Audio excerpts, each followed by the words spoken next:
Hey, welcome to Hashtag with Nabuguzi Kiwanuka. This is the place where we help you unravel social constructs, discuss self-development in line with mental health, and everything in between that directly or indirectly affects us in the millennial world around us. My goal is to create a virtual platform for you and I to explore and engage in pertinent conversations society is silent about. What you get out of this is without a doubt a chance for you to have moments of self-assessment so that you can ably jump into your next best season. I am your host, Nabuguzi Kiwanuka, a lawyer, founder, team lead of Equate Foundation, an addict and lover of insightful conversations, and a professional unraveler of social constructs. If you're hearing my voice for the first time and are the kind of person who is not scared of being a better version of yourself, even if it requires you to contradict who you were 24 hours ago, you made the right choice to come here, because on here we do so much unlearning and learning in order for us to discover the truest version of ourselves. To the returned subscriber, much respect. You're the MVP. You're the heartbeat of this podcast, and I hope that I will keep giving you more reason to rank this as your favorite podcast. This month, we are focusing on two topics, that is, 2 episodes on mothers and the other 2 on mental health. Why? Because we celebrate Mother's Day this month, and it also doubles as the Mental Health Awareness Month. Discussing mental health on this podcast is a culture, and I believe that almost everyone seems to know something about it, because we have at least heard someone talk about how anxious or depressed they are. Usage of various words that are common in the mental health glossary is also currently a common practice. But when you sit back, do you really understand what mental health is? I had an enlightening conversation with Tina Ntulo on mental health. She is an over 2-decade practicing psychologist, currently working with Strong Minds Uganda, a non-profit organization that seeks to resolve depression in vulnerable women and create lasting skills and support networks to prevent its return. The conversation is for everyone. No specific categories as to who should or shouldn't listen. So let's get into it. Welcome to Hashtag with Nabuguzi Kiwanuka. When Simon introduced you to me, I thought it was someone youngish, and then I checked the webs. I just ran your name into Google. I was like, this is an adult. How do I just call her Tina? So welcome to Hashtag with Nabuguzi Kiwanuka, Tina. Yeah, I'm actually happy being called Tina. I have no problems about it. You know, when you're raised, yeah, like we said before, you're foreign, man. When you're in the African culture, you don't just call an adult by their name. Like, they would punish you for that. True.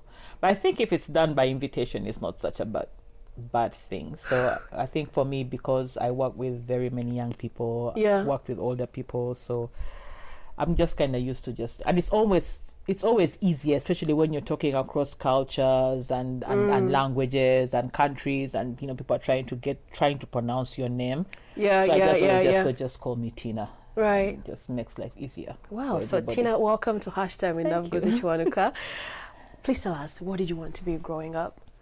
Interesting. I think I always knew I would be in some kind of helping profession, but you won't believe this. At how old was that? No, let me first say this. Yeah. At some point, I was so sure I was going to be a veterinary doctor. I was so sure. And I wanted to work with wildlife. Yeah? Yeah, so I would see myself like treating lions and elephants and stuff like that. And that didn't, let's just say after agriculture class S4, I kind of changed my mind on that one. I was like, yeah, animals are good, but not so good. And also I have lots of allergies. I used to have lots of allergies. So that also just kind of dampened on that one. But I think in terms of psychology, I knew I was going to be in some kind of helping profession from the time I was really young. Yeah. And 2 things. One is that, I don't know, it's like I connect with I connect with people at a very deep level. Yeah. Not very many, few, but at a very deep level. Yeah. And then secondly, I think I'm very aware of, I don't even know how to put it without sounding weird. It's like you, when you're aware of human suffering. I don't know whether that makes sense. Understand the pain of human suffering. There is a word for that. Yeah, I don't know what. Maybe it's just empathy. But Yeah. interesting enough, when I do the empathy online score, I just score really badly on it. Oh, is it? Oh yeah. There could be another word. There could be another term There for could it. be another term for it. Yeah. Yeah, because I scored really bad. Actually, people are like, "Are you sure you're a psychologist?" This is like such a horrible score. Yeah. Yeah. So I think in terms of psychology, it was also studying it, also to just understand myself as well. I think as a young person, just going through lots of stuff, it was like, oh, let me figure out if this can also just give me answers to who I am and why I am. And so when did you realize this? When did you start connecting with people at a deeper? Is there a moment that you really remember, or is it you as a person? Is this definitive of Tina? I'm not too sure, but I remember one time we went for a party. I think I was about 8. Yeah. And there was this young girl who was probably 4, and she had autism. Okay. And there was like, I think we were like 50 kids at that party. It was one of those really grand parties. Yeah. And I don't think the parents really considered what they were doing to this child. And of course, people with autism do not like crowd. They do not like people. They don't like people in their space. It's really difficult for them, especially at that age. And I remember she just clung on to me and stayed put the whole time. And she refused anybody else to touch her. Did you know her before? No, first time I'd ever met her. And I think that was my first connection of, okay, one, there's people who are different. Yeah. And two, well, she liked me. So and I think in many ways when I was doing my psychology, I actually thought I would end up in special education, which I just did for a short stint. But yeah, so I think that's my earliest reconnection of, connecting with somebody at a deep level and who then I had not met before. So you kept following up to these. Did you, now after your experience at the age of 8, was it something that you kept digging deeper to really find out, what is it about me? What is it about other people? I don't think I would say I dug deeper. I think it was just like, then you end up in boarding school and people come to talk to you about what's going on in their lives. And then, I can pick out a person who's a loner. I can pick out, and want to know what's cutting with them. And it just kind of ended up becoming what I am today, I guess. I think they shouldn't even say that you've been in practice for 20 years. It's been we need to date it as back as your childhood. Maybe. Here you are in the practice of mental health. How would you define mental health? To break it down for a lay person. So to break it down for a lay person, I think the easiest way to say mental health is when your emotions and your thought processes are, I'm not going to say normal, because nowadays the word normal is like, but when your emotions and thought processes allow you to thrive as a human being, then you are mentally healthy. Because mental is really our emotions and our thoughts, and our emotions and our thoughts detect our behavior. So when I see you behaving in a certain way, I can then say, oh, she must be thinking this, or she must be feeling this. So when your emotions and your thought processes allow you to thrive, then you can be mentally healthy. Of course, there are the academic definitions, like the ones that come from WHO, that says complete physical, mental, and spiritual well-being. And it's interesting that they added the spiritual part of it. I'm a little bit shocked. I hadn't heard they actually that. did. And the whole idea is that your body, your mind, and your spirit have to be in sync at any one given time for you to be mentally healthy. So when you're physically unwell, your mental health suffers, your spiritual health suffers. When you're mentally unwell, your physical health suffers, your spiritual health suffers. When you're spiritually unwell, the same thing. And spiritually here really is about you understanding who you are, why you exist, and your connection to if you believe in some kind of higher power. So that's how they connect. I do kind of connect with you on that. There's a time when I was going through a crisis with my spiritual life. I mean, you're growing up, I'm Catholic. priests are supposed to be carried in a certain picture. They're holy. I was like an unpaid person to protect priests. When I would hear someone talk about a priest, oh my goodness, I was ready to, take you down. And then when I get to the adult life, I see priests doing the opposite of what I expected. And I was so disappointed to a point that I was like, you know what, God, mind your business. Let me mind my business. But it's a dark moment. It was, when I came out of it, I was like, where have I been? And you can actually think of yourself at that time in terms of, yes, you're feeling disconnected to your creator. Yeah. Who at one point in time you felt very connected to, and then you're also going through a time when you're now second guessing your own thoughts and emotions and what you believed in, and then you find yourself in this weird physical space where you're either getting flus or coughs that you can't stop treating, your allergies are acting up, you have unexplained pain because your body is not in sync. Exactly. So the three of them have to be in sync for you to have. No one has explained mental health to me like this.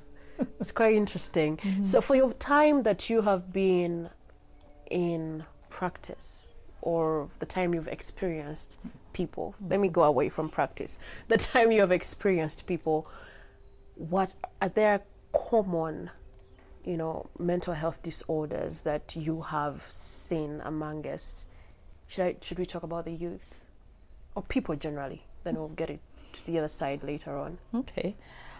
So our mental processes are, how can I say, the brain houses our mental processes. Yeah. Okay. Though sometimes people tell you they feel in their stomach, they feel in their heart, but everything is housed in the brain. Yeah. And just like you can have all sorts of physical illnesses, you can have issues with your heart, with your liver, with your legs, with your muscles, with your bones. It's the same thing with your mental health. There's so many different faculties that are responsible for different things, and any of them can fall sick. Yeah. So there's a whole spectrum of mental disorders out there, some of which even in Africa we haven't even begun to deal with, just because we do not have the expertise or even the time. But they actually exist. But they actually exist, and we just say, oh, that person is weird, but we just move on, and we're like, that person is weird. But the most common mental disorder, of course, is depression.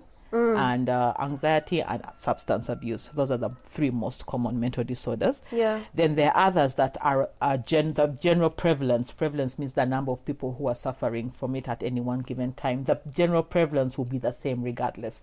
So for people with schizophrenia, we expect 1 to 2% of the population to have schizophrenia. Bipolar, we expect 1 to 2% of the population to have it, just because of genetics and the fact that some people end up on the other side of the bell curve in terms of how genetics works. Yeah. So those are stagnant. You'll find them in every population, whether you're in Australia or you're in Uganda or you're in Cameroon or you're in the US or the UK. Yeah. It's going to be a stagnant percentage. However, depression is kind of unique because it can be caused by both genetic factors and also situational factors. Genetic. Yes. And so especially when the two combine, then of course you end up with higher prevalence. So for our continent, where we've had lots of wars, we've had famine, we've got poverty, we've got all sorts of things going on. It means that our populations are just more vulnerable to having depression than you would find in another population where they haven't had to go through these issues. So for them, they'll just end up with the population that has the genetic predisposition to having depression. But for places where things are a bit more difficult, and where people's resilience is not able to cope, then you have a higher prevalence of depression. And then also substance abuse is also, and the two of them are also related. Yeah. See, when you were speaking about genetic, as an artist, not a biologist kind of person, when you spoke about genetic, I understood it to be coming from, parent or lineage. But then when you broke it down, I came to understand it as generational trauma. Both actually apply. And let me try to explain. So let's just stick to depression, since it's the one that makes most sense. Yeah. So we always say that in a population of about 100%, we say about 75% have some level of resilience to life-changing events.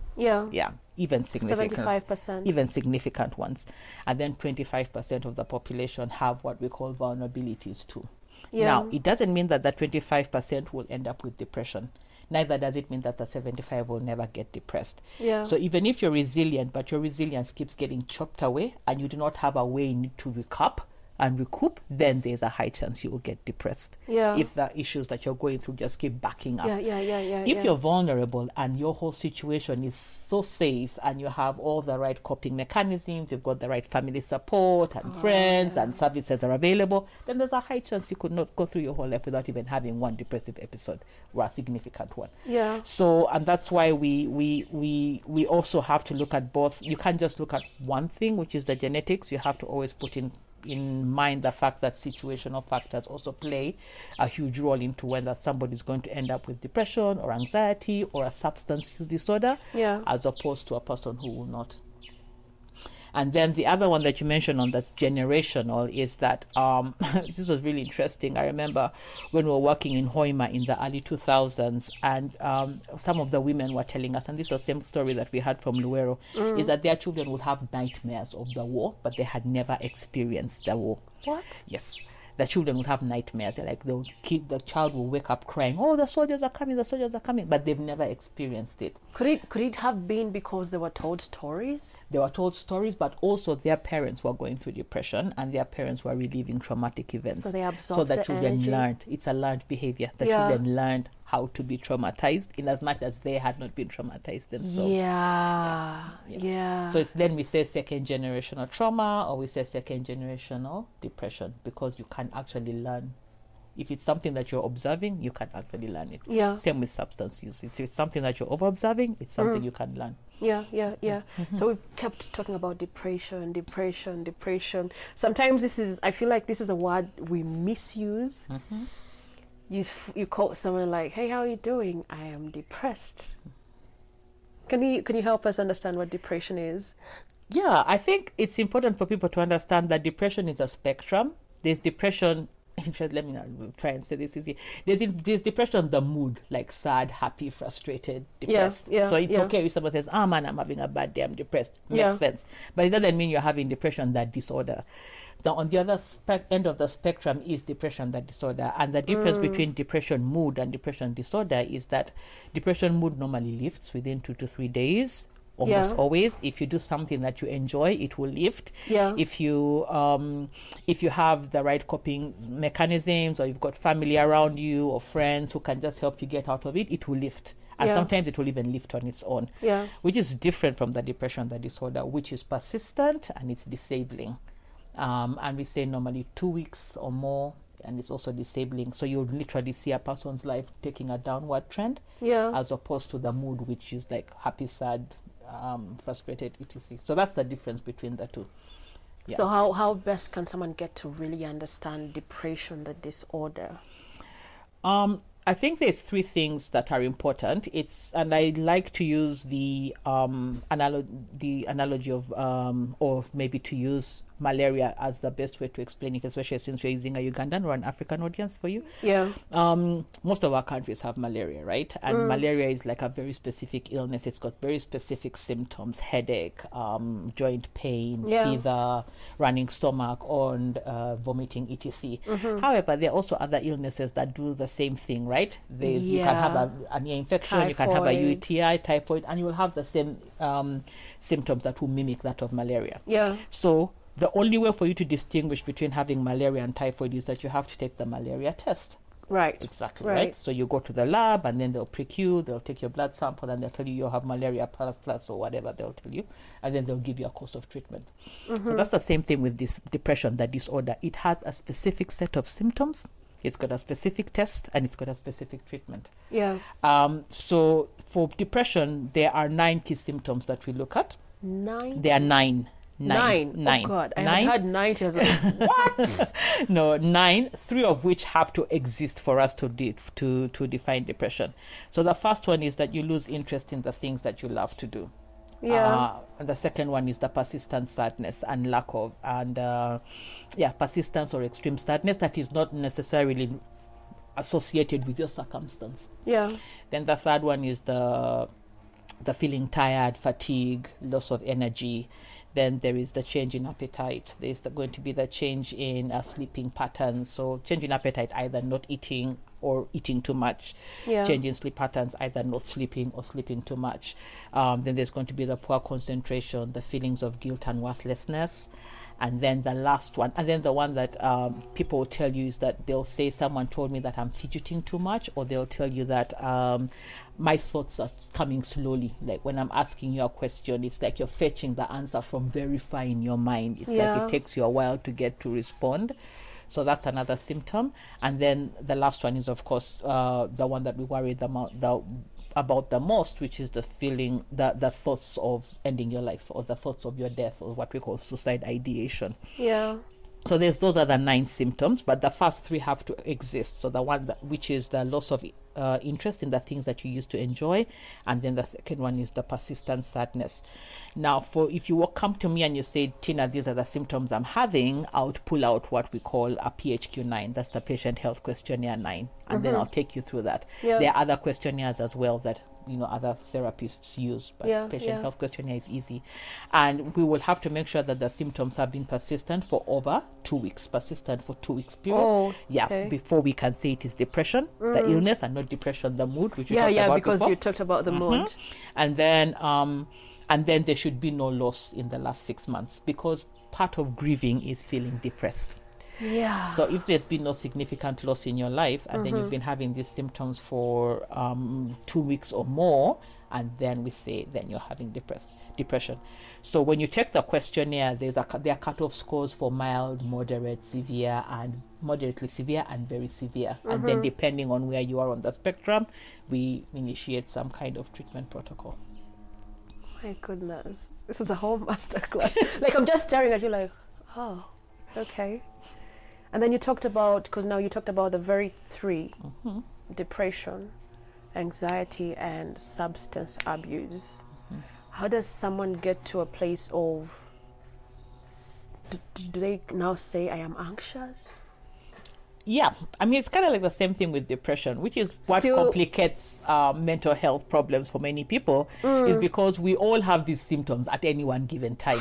We all have anxiety at some point. You're going for an exam, you have an appointment, you're coming to meet Tina, you're like, oh my God, will this work? So there's a brief moment in which you'll have, your butterflies and your turning stomach and some apprehension, but then it goes away. And this is why when people are talking to people with mental health problems, and if you've never experienced one, you can't understand why they're not getting on with it, because you get on with it all the time. You feel sad, then you get on with it. You'll play your music, or you'll go out, meet your friends, and you'll get on with it. So anxiety is exactly the same thing. It's also a spectrum. You can have it as a mood, anxious, and you can have it as a disorder. And like depression, it also has a specific test, and it's got its own symptoms that we look out for. And like depression, anxiety also has different forms, and we talk about it now a bit more often because of COVID and the pandemic. That lockdown actually exposed people to a lot more anxiety, I think, than we've ever felt before as a world, loss of jobs, not knowing where your income is coming from, being isolated. And some people, unfortunately, lockdown hit before they could even travel home. So they were by themselves in their house, And so people now beginning to feel like the walls are closing in. So we had more reports of people having panic attacks than before, people having, people feeling like, the walls are closing in on them. They don't know what they're going to do. What is my life going to look like? There's not that much information coming through. So people now begin to feel feelings of anxiety, which if without COVID, we might have never known is as serious a disorder as has happened now. Then for substance use, we normally say substance use, not substance abuse. Substance use is really about people who so it's better for someone to call it substance use. That is the politically correct way of naming that, not abuse. Substance use disorder. So the substances, of course, we're talking about are alcohol, drugs, tobacco, that kind of stuff. And it becomes a disorder when it stops you from functioning. That is, you can't live without it. You can't live without it. You can't deny yourself. You go out of your way to have to consume the substance, and it is creating a downward trend in your life. Then it becomes a disorder. Otherwise, people I mean, Do today use is a public Friday. holiday. There are some people who are seated somewhere enjoying their, their Waiting one-on-one for the Friday videos. party. Exactly. And, but they would not say that they're necessarily having the disorder because they're just enjoying their drink or whatever it is that they fancy. But then it becomes a problem when you're now addicted to it. Then it becomes a disorder. Yeah. So those are the most common mental disorders, or the most prevalent of the mental disorders, are depression, anxiety, and substance use. The ones that are really recognized in the African setting, I'd say. I think the world over now. World over. Yeah. They're the main. They're the main ones. Yeah. Now, when I look at you as someone who has been in this space of practice for over 2 decades, right? Or is it just 2 decades? It's over 2 decades. Just over 2 decades, yeah. Are there trends that you have seen shifting? Let me say, maybe in this year there was more depression, and then in this year there is more of this. When you look at the millennials, what do you think affects us the most? That's actually a very interesting question. I think depression has always been there. I think substance use has always been there, and substance use actually peaked after the World War II, even the World War One, especially for the countries who were sick in the war. So in Europe, they literally saw that at the end of World War II, the 2 years that followed up after that, they had more PTSD, more alcohol and substance abuse problems, and definitely more depression. And then I think things almost like normalized in some way, and then other countries ended up going through their own problems, and those problems also then trigger or exacerbate the prevalence of the mental disorders. They've always been there. I think what's happening now is that we've got more or greater awareness than before. Yeah. So I remember when I was doing my psychology, you've said 2 decades back, and people asking me what am I going to do for a living, how I'm going to earn income, because people, it's like, this is a Muzungu concept, Right. Us Africans are resilient. Nobody falls mentally ill. Why are you studying this thing? Yeah. And in my mind, I was like, well, I hope I'll get a job. Were you still looking for a job at that time, or did you feel like you could actually write your thing? No. I was blessed enough to get a job immediately out of uni. So it just kind of worked out for me. I think there's a lot more awareness now, and there's a lot more discussions going on about mental health that is now making people more open to discussing it, and even kind of like toying with the possibility that you could be having a problem and that needs support. So maybe that's what I would like to say. In terms of millennials, I think the better way to think about it is this is probably the first time on earth that we have this many young people alive. And yes, it is the first time on earth we've got this many young people alive. And that causes its own problems because, one, the resources have not extended to that same level. And the number of people who can provide support are not as many to these young people. The expectations on what they should be and how they should be in a changing world that is so interconnected now than it was 10 years ago. And the influence of pop culture and all of that mixed together just kind of makes life so much different for millennials than it did for us guys at that age. And in many ways, we cannot really authoritatively say we know how to help because we've never been through it before. We are all just theorizing. And in this case, the millennials are probably going to be the ones to come up with the solutions that are going to best help them and maybe their younger siblings who are growing up in this new era. Because we didn't have that. We didn't have that. And it makes sense that there is a disconnect because there is no point of departure for us to fully understand and grasp what the millennial struggles with because we've not been that person. We grew up, when I grew up as a child, we had that one phone in the sitting room, and dare your friend call you on it, It was reserved for the parents, no other people didn't use it, but it was there. Now my kids all have access to apart from the 10-year-old, but the others all have phones, and you're like, okay. And you don't know what's going on there. Well, you have to trust. You have to trust that you have parented well enough for them to do the right thing. Yeah. We now have 24-hour entertainment. When I was a child, TV came on at 5:30.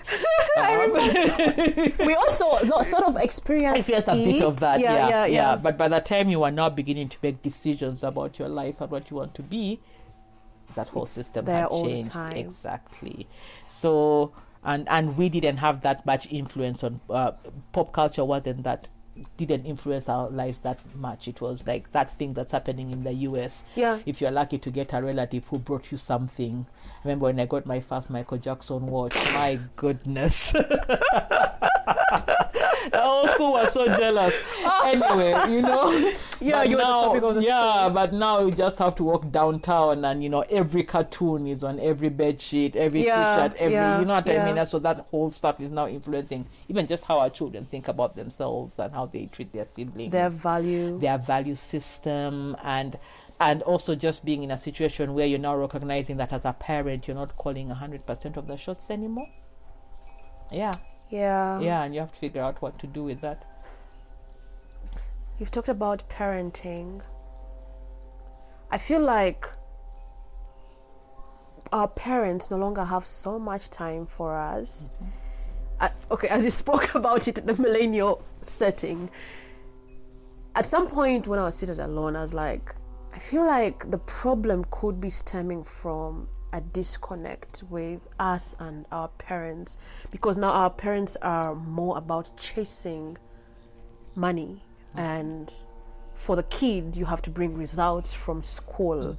There is no moment whereby as a child, some parents try to balance it all out. I expect you to bring the results, and then they check in with your emotional well-being. So I feel like we are really chasing money to a point that if a kid comes up to us and they say, I am not okay, like, what do you mean? I give you everything. That kind of setting, can you help us, break down to how it might affect a child? Interesting. Actually, we in psychology, we always have this, it's a saying, and part of it could be true, and science has to really find a way to confirm that. But we know that one of the single most important person to the child is the parent, or the person who takes on their nurturing role. Yeah. So I'm using that because there are children who are growing up in homes that are not their parents. There are some who are growing up in children homes or whatever, and they have what they call a primary caregiver, a primary nurturer. And that relationship, especially in the first 12 years of a child's life, is so important. First 12 years of a child's life, because it shapes your worldview. So, like we've said, this is the first time when both parents are out of the home working. This is the first time when you can be stuck in traffic for 5 hours before you get home.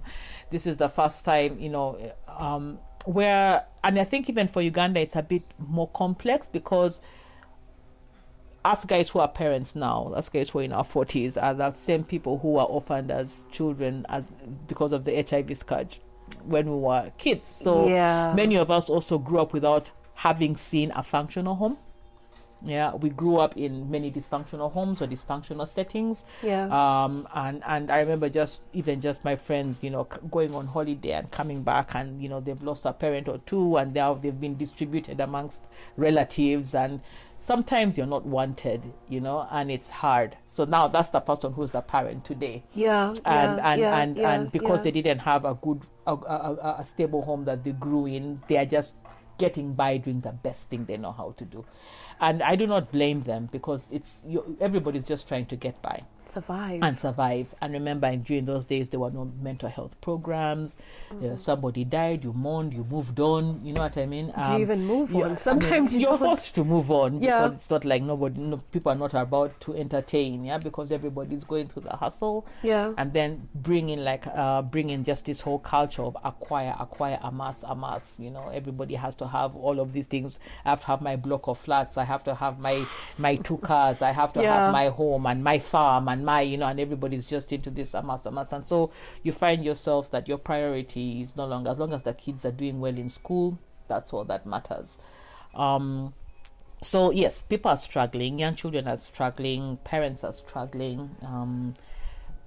life has become so much more expensive, stress. Yeah. There's just so much stress, and it's really hard when those of us who are adults do not know how to communicate how we are feeling, because we do not teach our children how to do that. Yeah. We do not know how to express the fact that things are going wrong. And it's very easy just to sweep things under the carpet, because no one's really giving It's the time. culture. Yeah, it's the culture. No one's Yeah. giving time. Even if you're sitting down with your girlfriends for a drink, and as soon as you start opening up, people are like, you're messing up the party. Ouch. Pull up your socks. Don't worry about it. Get over it. And Yeah. and so people can you say you store everything, and then Yeah, you before do. you know it, Suppress. someone just you become a pressure cooker. Right. Oh, I had never thought about that comparison. And then, of course, who bears the brunt is the people who are around you who are weak.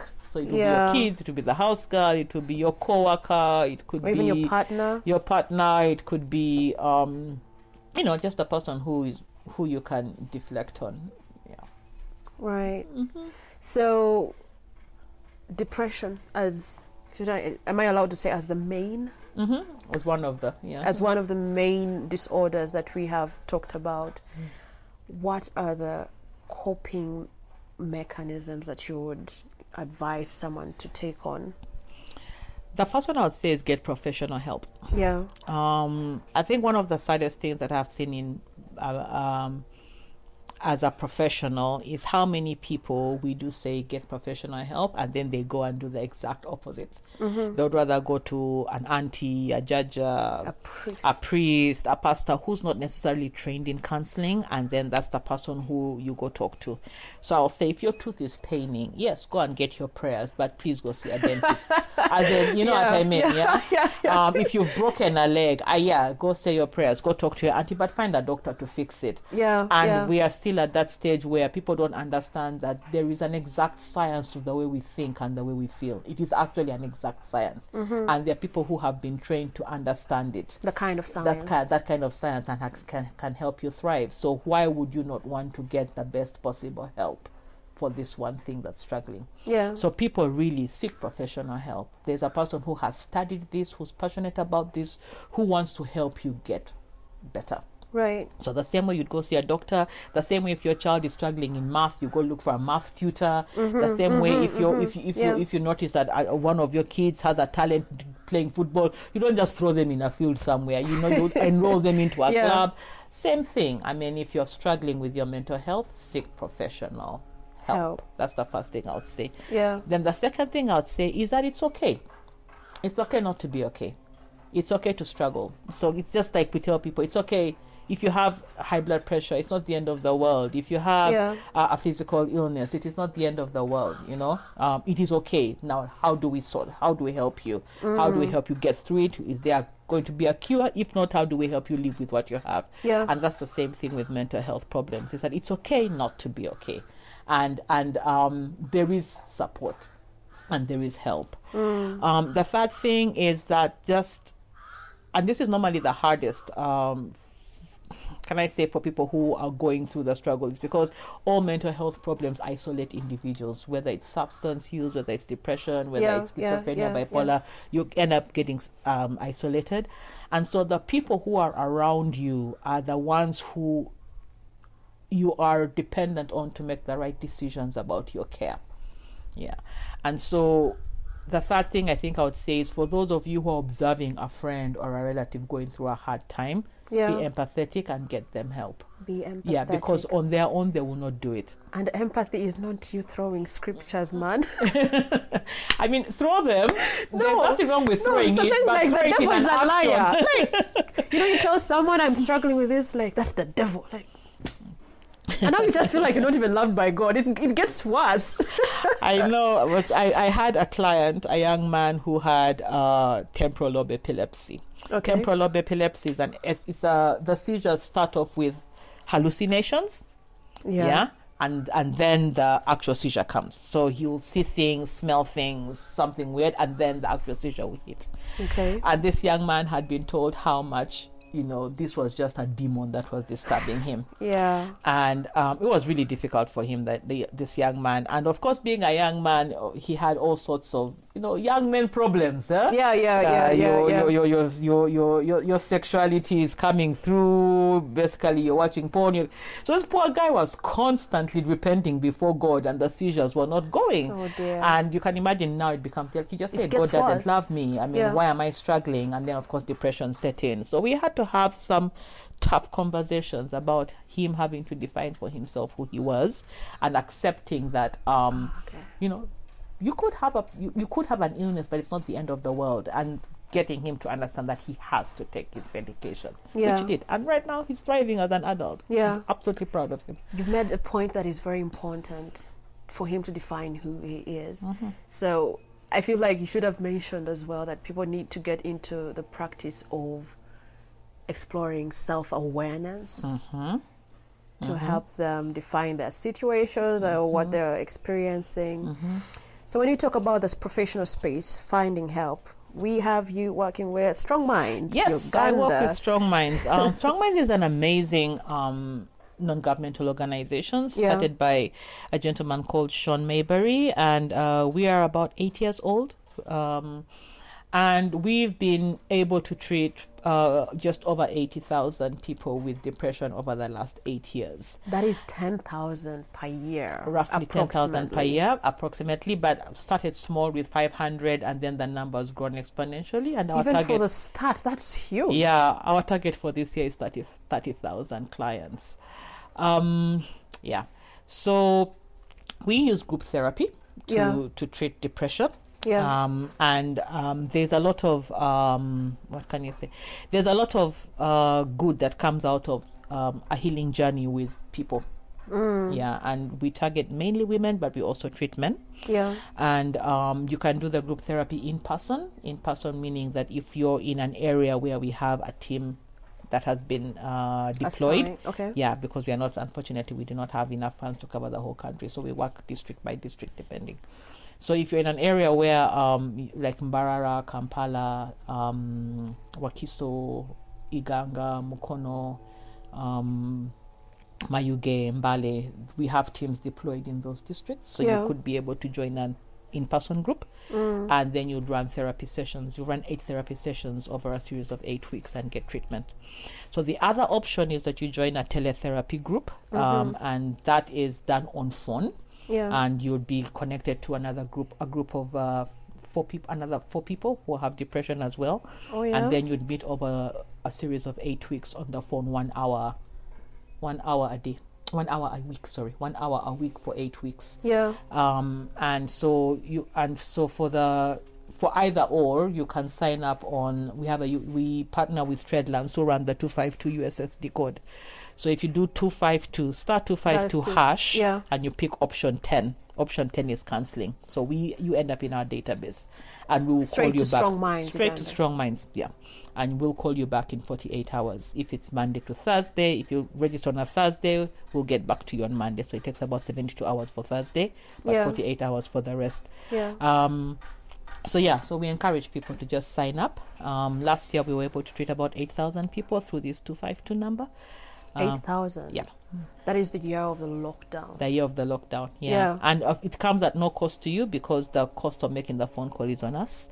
And we'll make sure that the 252 code. The 252 code is on us. Free? It's free for MTN and AfriCell, but Airtel users have to pay 160 shillings. It's quite cheap for you to find therapy, man. It is, and then the service is free after that. So all the 8 sessions. All the 8 sessions are free after that. We're talking about the group sessions, the in-person sessions. How does someone get to be a part of it? I think you can also just use the same 252. And then when the first person, the contact you talk to, you could ask whether there is a group meeting that's near you. So you have to talk about where you are. Yes, exactly. And then they get to... But the teletherapy sessions have actually been very popular because people like the anonymity that comes with it, because you don't have to give us your real name, you just have to give us a name, and you're on this phone with 5 other people who you've never met. So we've actually found that people open up faster in Is it? teletherapy than the in-person one. And but also there've been some amazing rewards that people look for themselves after that, like, you guys, let's find ourselves and have coffee because we've enjoyed meeting on the phone so much. We want to see what How you is look it like. done on the phone though? Because now I imagine when you talk about a group, now this social media world, I'm imagining a WhatsApp group. Well, we actually use a teleconferencing function. I wouldn't understand. So if you go to your phone, you can call a person and then add another person and create a teleconference. Yeah. So that's what we're using. The right conference kinds of calls. Mm-hmm. Those things still, like, is there a special machine for that? But No, I don't any think... smartphone can do it. See, back then we used to have conference calls when you're in school. Those small phones, you'd call and then add another person. You have a conversation. So I thought that had faded. Your smartphone I think can do social media killed conference calls because now WhatsApp groups and FaceTime killed. Yeah, I need to try it now. Yeah. I need to see if this thing still exists. Okay, quite interesting. And all of it is 25 code 252 star 252 hash. Then you go to option 10. Option 10, counseling, and go straight to Strong Minds database. Strong Minds, yeah. You talk about the women being the focus, the main focus. Much as you treat the men as, or help the men. Is there a particular, what are the things that are affecting the women mostly, that are leading, what are the things that you've had most? What are the prevalent things that you've had affecting the women? Most women's depression comes from relationship issues. And the approach that we use, the interpersonal therapy, focuses on 4 main triggers of depression. The first one being unresolved grief. The second one being disputes, unresolved disputes and conflicts. The third one being the role transition or the life changes. And the fourth one being isolation or loneliness. So for unresolved grief, if you've gone through a situation where you've just had, repeated deaths in your family, and and we know with every death means more responsibilities coming your way. So some people struggle. We are all built we all have an inbuilt mechanism to get over grief. And though many people do not think or feel it when the grief has just happened or the loss has just happened, but we have an inbuilt mechanism to deal with grief. But some people struggle, so they end up depressed. And then of course ongoing conflicts are a huge trigger for depression. Especially when people are at an impasse, or when you feel like this relationship is not going to work. So whether it's a significant other, as a spouse or a partner, whether it's a parent, whether it's a child, even a workmate, will cause problems. And then the role transition, finding out that you're pregnant when you weren't planning to, leaving home when you are not expecting to do that. We've talked about grief and role transition are very closely related because of the extra responsibilities that people have to carry on when they lose their loved one. So that has to happen. And then there are some people who also struggle to make meaningful relationships, so that's where we come through with isolation and loneliness. And those who struggle normally also end up having depression. So those are the 4 main triggers according to IPTG. Of course there are other things. What is IPTG? That's the interpersonal therapy. Okay. The main ones. So why do we focus on women at Strong Minds? It's because both men, the prevalence for depression in men and women is almost the same. If you did a study right now, it would be like 50-something, 40-something, which is almost closely the same. related. However, depression affects women disproportionately more than men. So it's not so much whether the men or the women have depression, it's how it is impacting on the person's life. And because of the women's caring and nurturing role, when they're depressed, it has a knock-on effect on the next generation, which actually for a male depression, it doesn't do that. So, for example, if your mom is depressed, your house comes to a standstill completely.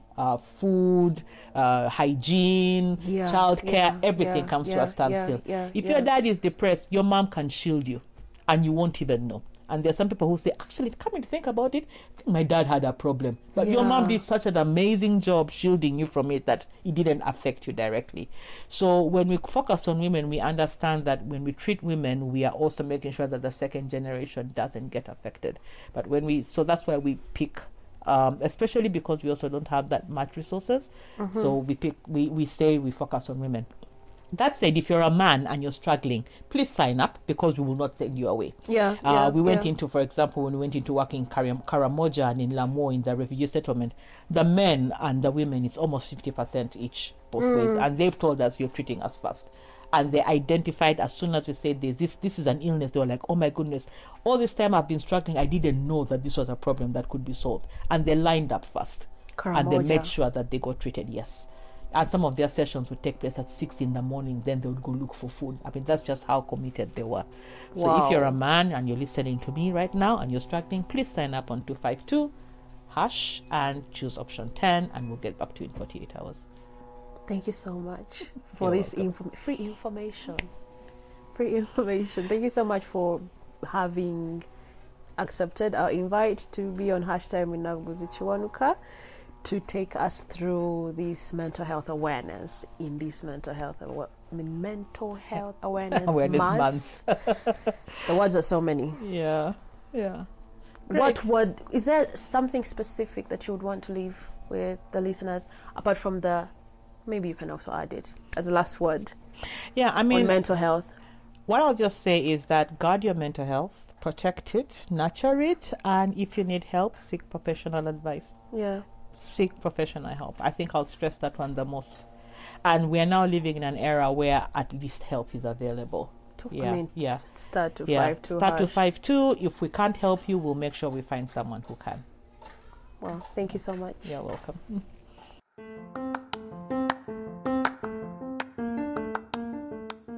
My takeaway lesson from this episode is the whole episode. This was me attending a free mental health masterclass held by a 2-decade psychologist. And I can assure you that I couldn't sit back and pick something to really center on. I wanted everything. I want everything.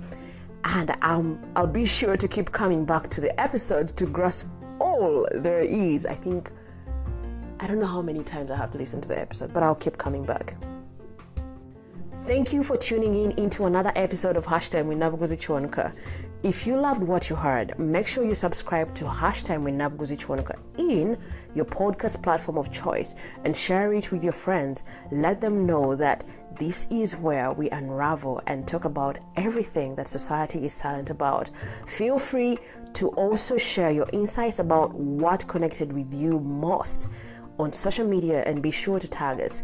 We are at Hashtag with Nabuguzi Kiwanuka on Facebook and Instagram. And on Twitter, our handle is at HTNK Podcast. HTNK is all caps lock and podcast is in small case.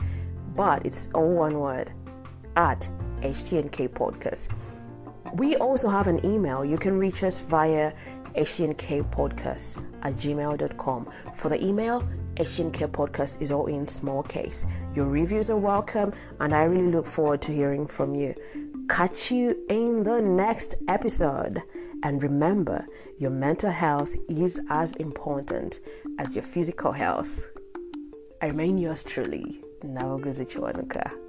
Ciao. Bye-bye. See you at the close of the month. Yeah, you need to wait for that. You need to wait for that episode. You need to wait for it so that we close the month officially. Bye.